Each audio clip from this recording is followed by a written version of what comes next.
Now in the music that we're going to be looking at, we're going to have this sort of a stave. We're going to have 5 lines, as you can see, 1, 2, 3, 4 and 5. And we're going to be talking about the 4 spaces as well. The spaces between these lines, 1, 2, 3 and 4. Okay, so 5 lines and 4 spaces. Just as there are all other mathematical rules and things to remember in terms of talking about music, chords, scales, modes, anything like that, in terms of music staves and understanding where we are, what notes are where, we're always going to be talking about these 5 lines and 4 spaces. Very important to remember. Alright, now what we're looking at today is we're looking at the first stave that we're going to be learning, the treble stave. Now the reason why this is a treble stave is because, bang, as you can see, the only difference is we've written a treble clef, okay? Now I'm sure a lot of you that can read music already, or maybe you play piano and trying to cross this into guitar, vice versa, are going to look at that and think, Pat's no artist, you should have done a better job. Well, nah, I'm no artist, okay? So really, a treble clef normally should be maybe a little bit taller and a little bit neater, but for this example, that's absolutely fine. Now how we know that this is a treble stave is because, again, we have the treble clef, but what's really, really important is that on this vertical line here, and where all these lines meet, this red line, this is the horizontal line that's really important, that note there is G, okay? That line is G. If the treble clef, for whatever reason, was written higher or lower, and the circle met in the middle on maybe this line, if you can imagine it's lifted up, then this line would be G.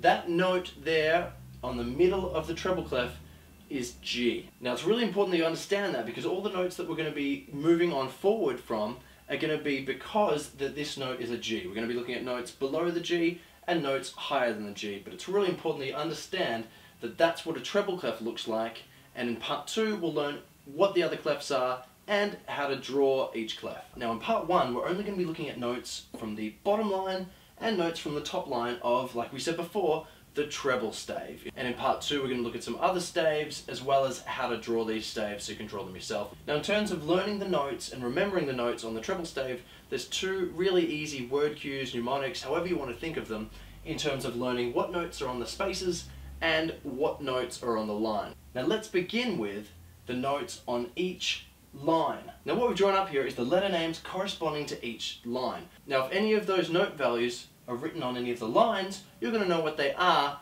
with this handy mnemonic word cue, whatever you want to call it. So the bottom line out of our 5 is E, okay? The next line up is G, the next line up is B, and then we have D, and then F. Now a good clue to remember this, the 5 lines on a music stave, treble stave particularly, is every good boy deserves fruit. Now if you don't like that, if you think that's a bit corny, if you think maybe that's too childish, come up with your own. It just has to have the first word E, second word G, B, D, and F, and so forth. Every good boy deserves fruit, okay? Now we're going to look at the notes in the middle of the lines. Now if we have a look, what we've written up is the notes that are in the middle of the lines, okay? Now if you have any of these note values,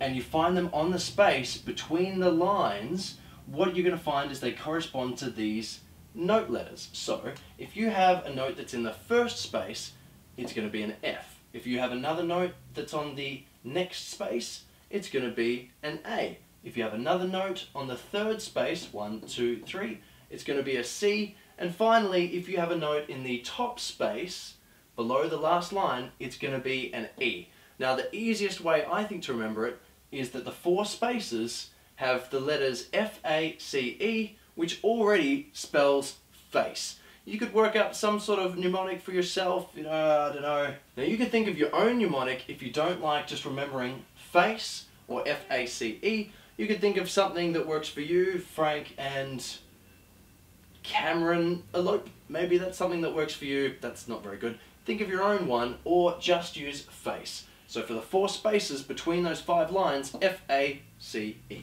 Now here's all the notes and how to understand. Now what this means is when we start at the bottom line, okay, we're going to be on E. When we go up to the space above the bottom line, we're going to be on F, okay? Now when we go up to the next line, it's going to be a tone up, we're onto G, then onto the next space, a tone up onto A, then a tone up for the third line onto B, a semitone to the next space above the third line. Then once we're on C, we're going to go up to the fourth line, the D note, a tone up. Then a tone up from that is going to be the next space or the last space, E. Now the last line is going to be a semitone up from the last space, it's going to be F. Now remembering that between B and C and between E and F, there's only a semitone difference, okay? There's no sharps or flats between. You may see them written out that way, but to go from B to C or from E to F, it's just a semitone. Now that we've looked at what notes are going to be on which of the 5 lines or which notes are going to be on which of the 4 spaces, we're going to look at different types of notes or different types of note values. Now we're going to go a lot further in detail with this, time values, time signatures, everything like that in part 2. But well done for making it to the end. Anyone can learn theory, it just takes a bit of time and you guys are doing really well. Okay, bye. Fat, Frank and Cameron